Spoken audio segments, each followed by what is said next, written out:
गुरु से वो ज्ञान नहीं मिलता, किताबों से भी वो ज्ञान नहीं मिलता जो इंसान को उसकी ठोकरें सिखाती। जो शिक्षा इंसान को उसकी जिंदगी से मिलती है ना, वो ना किताबों से मिलती, ना वो सभाओं से मिलती। क्योंकि आप कभी भी ध्यान दे करके देख लेना, शिक्षाओं को तो व्यक्ति भूल जाता है, लेकिन किसी ने आपको सबक सिखाया हो तो वो आपको सारी जिंदगी याद रहता है। जहां जिंदगी ने सबक सिखाया ना, जब जब आप उस गली से निकलेंगे, उस मोहल्ले में जाएंगे, उस व्यक्ति के बराबर से निकलेंगे, तब तब आपको वो सबक याद आएगा नहीं रह सकता। इसलिए जिंदगी इंसान को बहुत कुछ सिखाती है। और जहां तक बात है लक्ष्य की,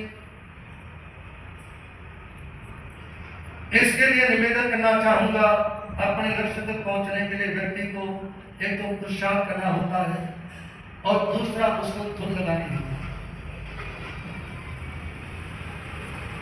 कई बार पुरुषार्थ करने वाला व्यक्ति भी ढीला पड़ जाता है कुछ प्रतिकूलताओं के कारण, लेकिन जिस व्यक्ति में धुन होती है ना, जिसमें धुन होती है, वो अपने कार्य को संपूर्ण करे बिना बीच में रुकता नहीं।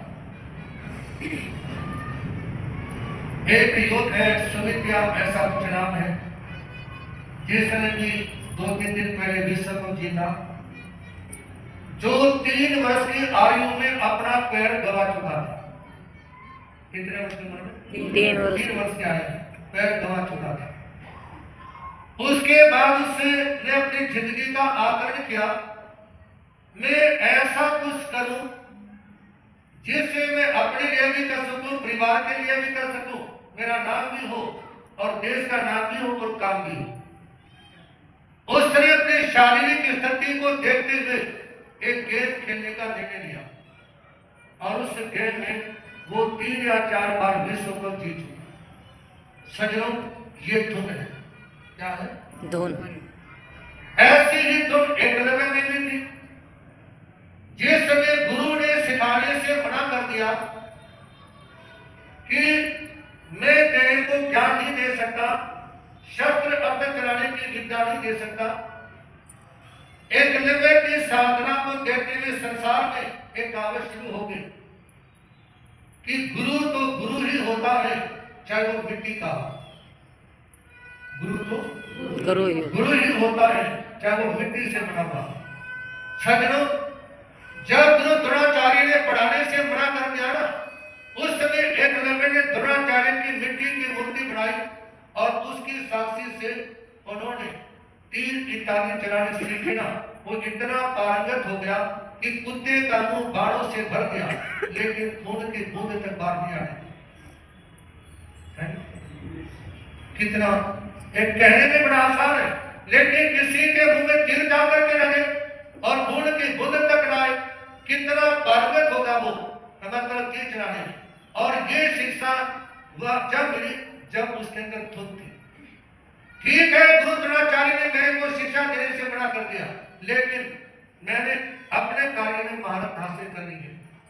इसलिए निवेदन करना चाहूंगा आप लोगों के सामने कि जब व्यक्ति को धुन लग जाती है ना, तो लगातार चलता है और फेल होने की कभी उसको आशंका नहीं होती। जब जब उसको कार्य में असफलता मिलती है तो वो सोचता है मैं हारा नहीं, अभी तो मेरी जीत की नींव रखी। क्या सोचता है? मैं हारा नहीं हूं, मैंने जीत की नींव रखी। सजनों, इंसान को जिंदगी सिखाती है कि तुम मनुष्य बने हो, शांति से रहो। 2-3 वर्षों से गुरुदेव के प्रेरणा से एक प्लेट बांटते हैं हम, जिस नहीं हो प्रवचन के बाद में दे सकते हैं। उसके ऊपर केवल इतना सा लिखा हुआ है, जियो और जीने दो। क्या लिखा हुआ है? जियो और जीने दो। वो आप अपने घरों के बाहर, दुकानों के बाहर लगा करके रखो, क्योंकि ये एक ऐसा सूत्र है जिसमें व्यक्ति शांति का जीवन जी सकता है। शांति से जीवो, और दूसरों को शांति से जीने दो। सज्जनों, जिंदगी इंसान को सिखाती है कि यदि तुम्हारे घर में शांति है तो तुम खुश रह सकते हो, अन्यथा चाहे कोई राजा हो या रंग हो या कोई चक्रवर्ती वासुदेव इत्यादि हो, जिसके घर में शांति नहीं ना, वो खुश नहीं रह सकता। जिसके घर में शांति नहीं है वो खुश नहीं रह सकता। जिंदगी तीसरी बात इंसानों को सिखाती है, खुश वो रहता है जो दूसरों की कदर करता है और अपनी इच्छा और योग्यता में अंतर समझता है। सज्जनों, कई लोग दूसरों का तिरस्कार करते हुए सम्मान प्राप्त करना चाहते हैं, ऐसा नहीं हो सकता। हम एक बार फरीदाबाद सेंट्रल बंदरा में थे, वहां तालीम में कर्मचारी था बहादुर, और वहां एक उद्योगपति रहते हैं जिनका देश विदेश में बहुत बड़ा व्यापार है, राजकुमार जी। उसने कहा कि महाराज जी, जब भी ये आता था ना राजकुमार जी, मैं उनको देखते बोलता था बाबूजी प्रणाम, नमस्कार, जय जिनेंद्र। उसने कभी मेरे जय जिनेंद्र नहीं दी, मेरे प्रणाम को स्वीकार नहीं किया, सीधा मुंह उठा के सभा में चला जाता था। तो एक बार मेरे मन में विचार आया, सेठ होगा, अपने घर का होगा, मैं काम करता हूँ, तनख्वाह मिलती है, फ्री तो तनख्वाह नहीं मिलती। क्या विचार आ रही है? जो तनख्वाह मिलती है काम करने की मिलती है, फ्री नहीं मिलती। और राजकुमार के भरोसे में अपनी जिंदगी को नहीं जी रहा हूँ। सज्जनों, ऐसा विचार आने पर उसने नमस्ते करनी बंद कर दी, और जिस दिन उसने नमस्ते करनी बंद करी ना, अगले दिन से राजकुमार जी पूछते, और बेटे ठीक है ना, कैसे हो? अंकल यदि पहले पूछ लेते तो क्या दिक्कत थी?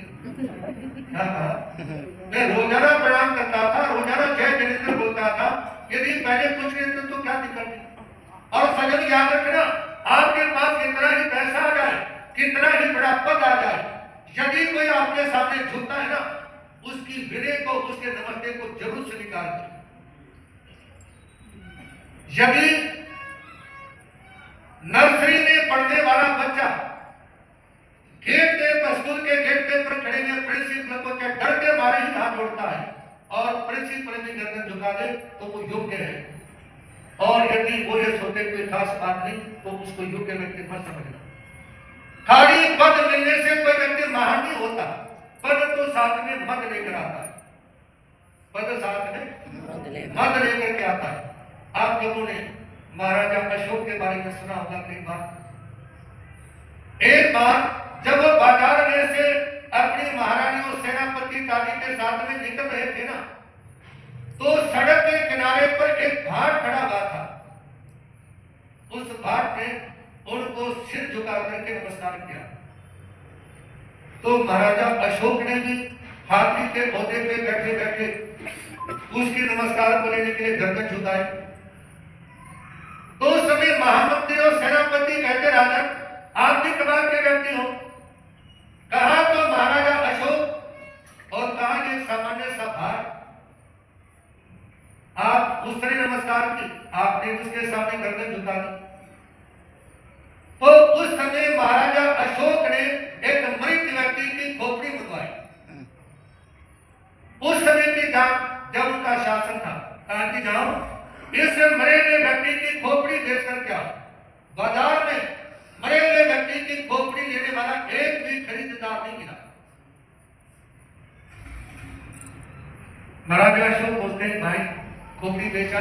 कहते जी कोई भी खरीदने वाला नहीं है। तो उस समय महाराजा अशोक कहते हैं, बात सुनो, एक तो ये बात जिंदगी में याद रखना, मरने के बाद में इस इंसान की खोपड़ी की 2 पैसे की वैल्यू नहीं है। मरने के बाद इंसान की खोपड़ी की 2 पैसे की वैल्यू नहीं है। और दूसरी बात यह है, क्या मैं इस भाट से भी गया गुजरा हूं? क्या बोलते महाराजा अशोक, क्या मैं भाट से भी गया गुजरा? मेरे में इतनी भी अकल नहीं जितने भाट में है। सज्जनों, ये उनके महानता थी। क्या थी? महानता थी, ये उनका बड़प्पन था। आप लोगों के सामने कहना चाहूंगा कि कोई भी सामान्य हो या विष्ट हो, आप उनका आदर सम्मान इत्यादि करें। किसी बात के ऊपर भाई राजेंद्र जी जो यहाँ के प्रधान जी के बेटे हैं, वो बोलेंगे कि महाराज जी चाहे नीचे कोई भी माता जी है, चाहे सफाई करने वाली हो या रसोई में हो, चाहे हमारे घर पे काम करने वाली हो, किसी बात के ऊपर बोल रहे थे। कहा कि मैं तो माता जी कहते ही बोलता, मैं तो माता जी कहते बोलता।